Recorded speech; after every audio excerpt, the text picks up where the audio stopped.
Hudson River is the reason that New York City became New York City. So we wouldn't exist as a port city without the amazing resources that the Hudson River has provided us through time. And if we ignore that, we're ignoring our whole history, the reason really New York City was founded, and the reason that so many people still live here today, and why it's a mecca for immigrants and for culture and ethnicity. And so all of these really rich things about New York City are here because of the waterway that we live on.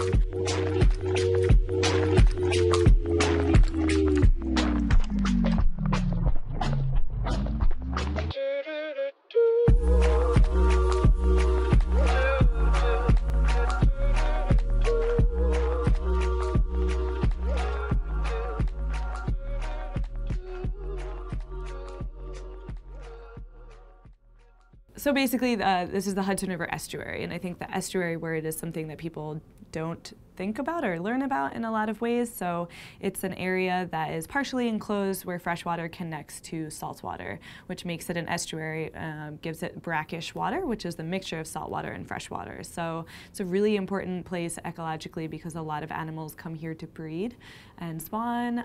They come here in the summers for safety and to get away from just wildlife or bigger predators in the ocean. And then there's just a lot of safer habitat here. So this actually becomes a very biodiverse place that's almost as important as the coral reefs in the tropics.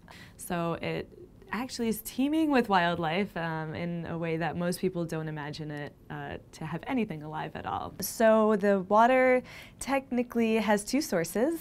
The main source is the freshwater source 315 miles north of here at a place called Lake Pier of the Clouds in the Adirondack Mountains, upstate New York. And that's the highest point of New York State, and the water comes very fast with a very strong current all the way down these 315 miles. The Hudson River, though, is a little bit green, it's a little bit brown, and a lot of people think that that color is from pollution. But I try to tell them that actually that color is because so many different things live in the water that it makes it that color. So all of the plankton that's living in the water, the mud at the bottom, that just is a sign that actually something is living here and thriving here. And if it was clear, that would be actually a really scary thing for the Hudson River.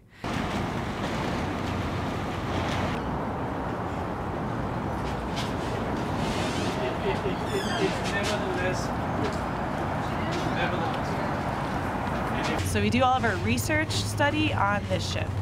By having it on this ship, then we know that they're actually that the data is protected, so anything that we analyze is going to be just from our research study, not anything else that's going on. Put this in the little bucket. Your 15 minutes of fame, little dude? No.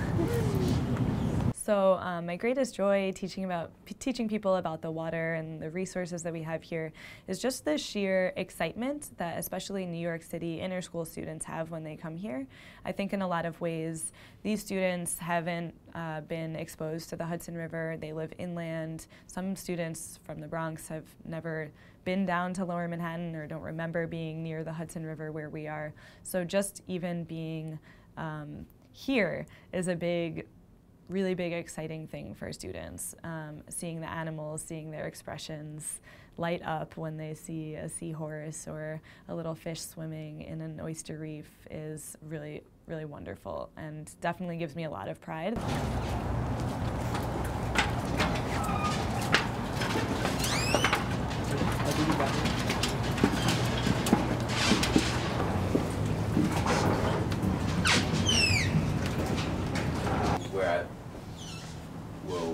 We're on the Lilac, which is where we set our traps for TRP, the River Project, and I internship there.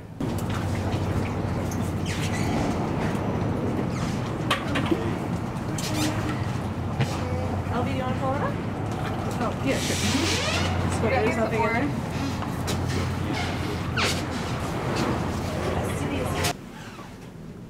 A lot of the things that we do on land can affect what happens in the water, and it can also affect the fishes that live in there.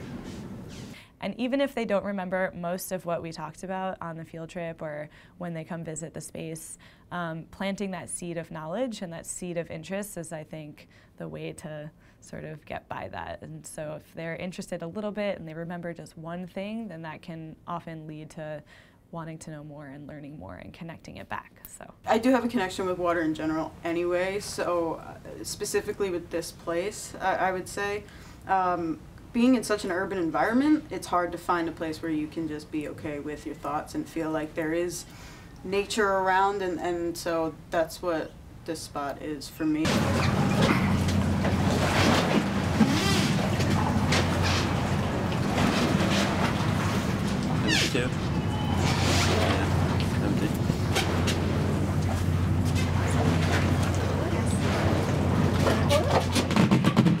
Just say educate yourself, because if there's no motivation within yourself, you know, there's only a limit of how much we can tell the world. So I would just say start with tell the world to educate themselves, because they might care a lot more than they think they do about the stuff in the water or anywhere. So. An average person should care about the Hudson River, because actually everything we do is connected to the river. As an island city, anything that is on the street, that's on the street during a normal day and during a rainstorm or a windstorm will end up in the river. So all of our everyday actions are physically connected to the Hudson River, which means that a lot of what we do can actually impact the river in a lot of negative ways or positive ways if we try to reduce our negative impacts, right? So also we have a combined sewer overflow system in the city, which means that our wastewater treatment plants on rainy days can't process all of the water from the buildings every time we flush our toilet or wash our hands, do our dishes, wash our hair. All of that water gets combined with the rainwater during just a medium rain for about 20 minutes. And then it'll just end up, instead of being treated in the plants around the city, it'll just get let out directly into the Hudson River and other outfalls throughout the city, of which there are hundreds. So by even knowing that fact, people can really reduce their impact on the Hudson River just by using less water during a rainstorm. The most interesting thing I've seen at my job has just been all of the wildlife that I found here and have been really fascinated by. So I've always been really interested in marine biology and marine creatures, and the fact that, for instance, we have seahorses here is just, I think that's one of the biggest points that I can tell people and they always get surprised about. But really just a lot of the other little things that we have here as well. So there's a lot of really interesting and weird looking fish. Right. Well, people don't really realize that this isn't actually a thriving ecosystem that we have ongoing here. Most people who visit are surprised that anything's living here, or if they think if they'll find anything, it'll be something three-eyed. But in reality, we do have lots of different species, fish and vertebrates. We have anywhere from sea bass to seahorses and everything in between.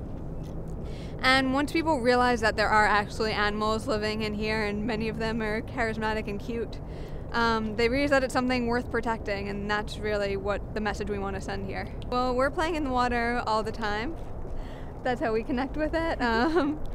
But we do water quality testing to just understand the health of the river, both just for the sake of the ecosystem and for people who recreate here, boaters, which there are plenty of throughout the Hudson. Go see what your city or New York City has to offer.